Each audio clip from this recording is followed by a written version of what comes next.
ang first question nila sa akin actually, Doc, paano ba ako maging rockstar? Hindi naman ako mukhang rockstar, something like that. Hindi tayo six reasons why you should start your own video. As much as possible, you apply.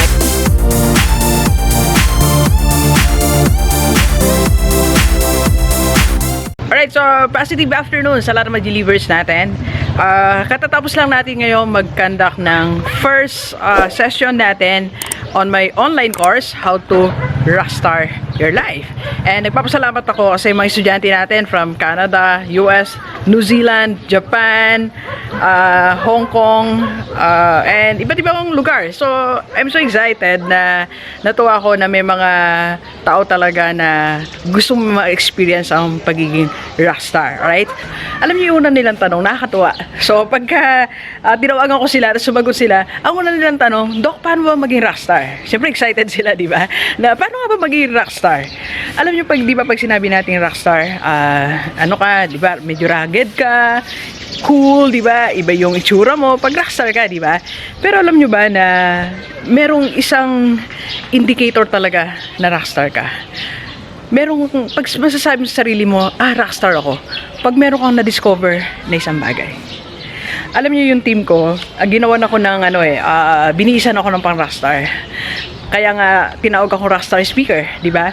So kagagawa ng team ko 'yan. So binihisan nila ako ng gano'n, yung mukhang rockstar. Pero kahit na hindi ako nakabihis na gano'n everyday, feeling ko talaga rockstar ako. Kasi meron akong isang bagay na discover sa sarili ko. At ayun yung pag-aaralan natin. Yeah, how to become a rockstar.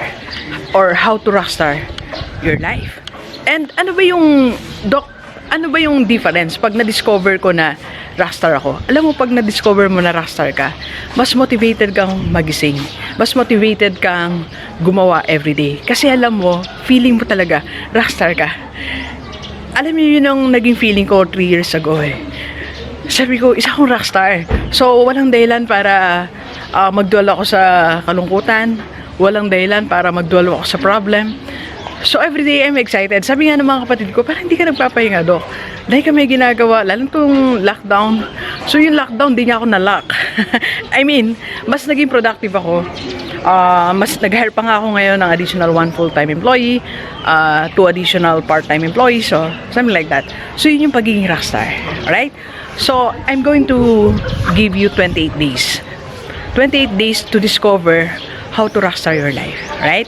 So, since tapos na yung ating promo, kasi nag-promo po ako hanggang April 30 lang, ng 4K for 8 sessions. So, tapos na po ang promo, kaya 10K na po siya. Pero don't worry, so I'm still giving you discount.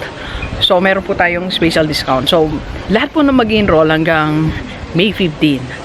Alright, so hanggang May 15, nasa 6K na lang po tayo. So, hindi na po siya 10K, pero hindi na po siya pwede mag 4K. Tapos na po. So, it's 6,000. For 6,000 pesos, makakausap mo ako ng 2 times. Tapos meron tayong 6 videos. Then, yung isang mangyayari doon, madidiscover mo na isa ka palang rockstar. Alright? At pag na-discover mo yon, I promise you, mag-iiba yung pananaw mo sa buhay. Mag-iiba yung pananaw mo sa ginagawa mo.